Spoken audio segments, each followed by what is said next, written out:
Jesus heals a man with leprosy. When Jesus came down from the mountainside, large crowds followed him.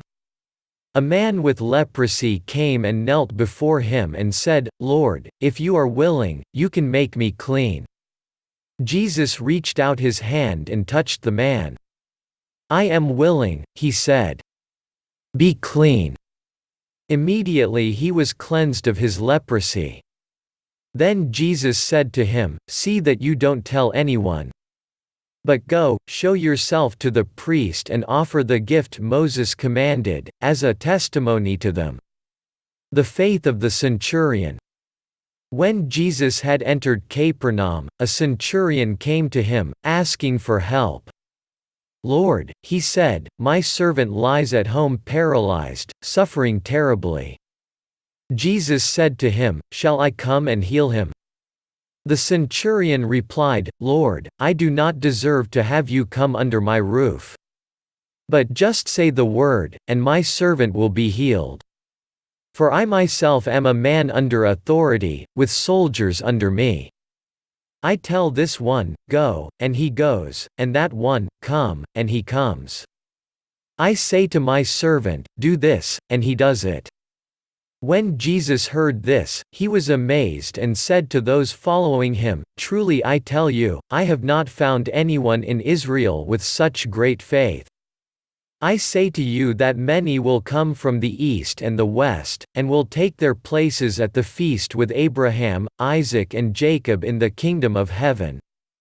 But the subjects of the kingdom will be thrown outside, into the darkness, where there will be weeping and gnashing of teeth." Then Jesus said to the centurion, "Go. Let it be done just as you believed it would." And his servant was healed at that moment. Jesus heals many. When Jesus came into Peter's house, he saw Peter's mother-in-law lying in bed with a fever. He touched her hand and the fever left her, and she got up and began to wait on him.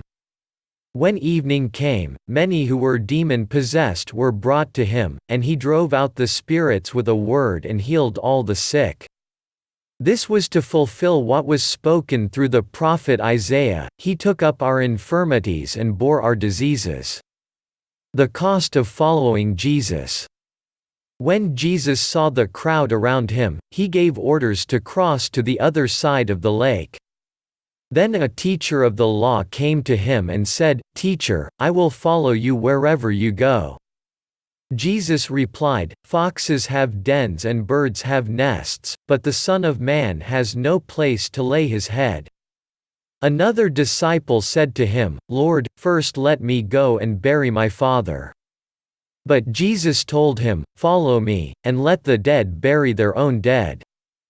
Jesus calms the storm. Then he got into the boat and his disciples followed him. Suddenly a furious storm came up on the lake, so that the waves swept over the boat.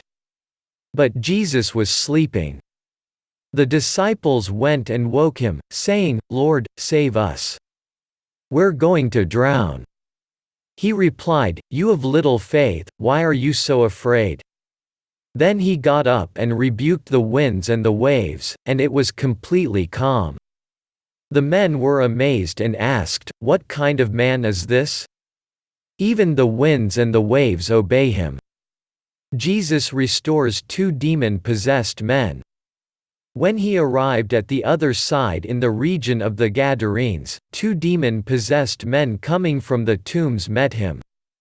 They were so violent that no one could pass that way. "What do you want with us, Son of God?" they shouted. "Have you come here to torture us before the appointed time?"